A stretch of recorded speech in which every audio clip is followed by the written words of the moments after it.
حضور علیہ السلام نے ارشاد فرمایا کہ بندہ کہتا ہے میرا مال، اس کے مال تین ہیں۔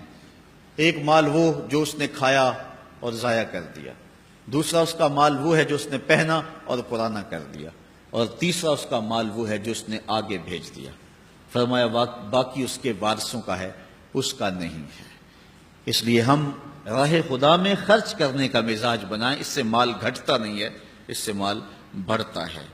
بلکہ جب راہ خدا کے اندر ہم خرچ کرتے ہیں تو ہمارا جو دوسرا مال ہے وہ بھی پاک ہو جاتا ہے۔ اللہ کے محبوب کا ایک فرمان سنیے جس کو حضرت حسن بصری رضی اللہ تعالیٰ عنہ بیان کرتے ہیں، حسنوا اموالکم بالزکاۃ وداووا مرضاکم بالصدقہ واستقبلوا امواج البلاء بالدعاء والتضرع۔ فرمایا کہ اپنے مال کو، اپنے اموال کو زکوٰۃ سے پاک کرو اور اپنے مریضوں کا علاج صدقے سے کرو، اور جب مصیبتیں اور بلائیں تمہارا رخ کریں تو پھر دعا سے اور اللہ کے حضور زاری سے اللہ کی مدد چاہو۔ آج ہم صدقے کا مزاج بہت کم کر چکے ہیں۔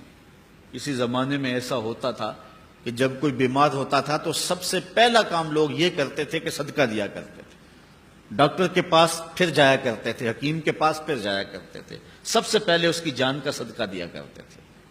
صدقہ قضا کو بدل دیتا ہے، تقدیر کو بدل دیتا ہے۔ صدقہ سے اپنے مریضوں کا علاج کرو۔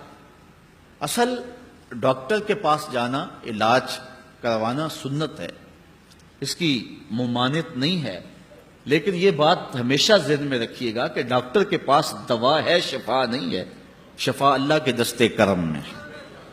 اس لیے جب بھی بیمار ہو جاؤ تو پہلے صدقہ کرو اور پھر ڈاکٹر کے پاس جاؤ، اللہ اس صدقے کی برکت سے ڈاکٹر کی دوا میں شفا رکھ دے گا، کیونکہ شفا تو اس کے حکم میں ہے نا، چیزوں میں تو شفا نہیں ہے، وہ تو اس نے حکم جہاں دے دیا وہاں شفا ہے۔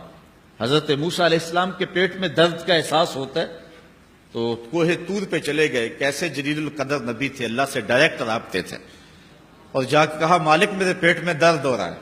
اللہ اکبر۔ گھر کے نجی معاملے بھی رب سے ڈسکس کرتے تھے، اور کوئی جو ہے وہ ایسی چیز ہوتی وہ بھی رب سے ہی عرض کرتے تھے۔ کہا میرے مالک میرے پیٹ میں درد کا احساس ہو رہا ہے، دوائی کی پوری لینی ہے تو وہ بھی جا کے کوہ طور سے رب سے ہی لیتے تھے۔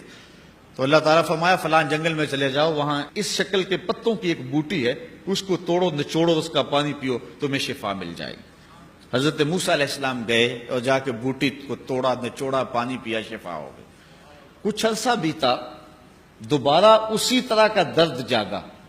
اب نسخہ تو ذہن میں تھا، کوہ طور پہ نہ گئے، اس جنگل میں چلے گئے اور جا کے بوٹی کو توڑا، اس کے پتے نچوڑے، پانی نکالا، پیا، لیکن درد اور زیادہ بڑھ جاتا۔ پھر دوبارہ آئے کوہ طور پہ، کہا مالک میں نے اسی درد پہ دوبارہ وہی بوٹی کا پانی پیا ہے لیکن درد بڑھ گیا ہے۔ کہا موسیٰ اب جو آئے ہو کوہ طور پہ پہلے ہی آ جاتے۔ تو عرض کی مالک بوٹی بھی وہی اور درد بھی وہی۔ فرمایا سب کچھ وہی ہے لیکن پہلے میرا حکم تھا، اب میرا حکم ساتھ شامل نہیں تھا۔ شفا بوٹے میں نہیں رکھی، شفا تو میرے حکم میں رکھی ہوئی ہے۔ اس لیے ڈاکٹر کے پاس جاؤ، حکیم کے پاس جاؤ، لیکن شفا اللہ سے مانگو کہ شفا ہمیں دینے والا وہ ہے۔ وہ ایک وسیلہ ہے، ایک ظاہری طریقہ ہے۔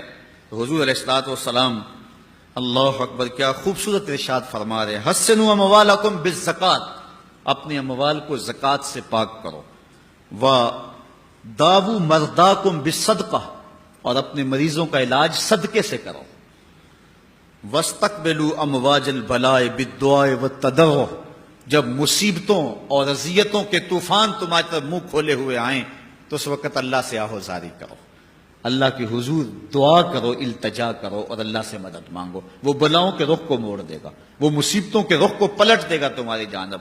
لیکن جب تم یہ مزاج نہیں رکھو گے تو مصیبتوں پر مصیبتیں آتی رہیں گی۔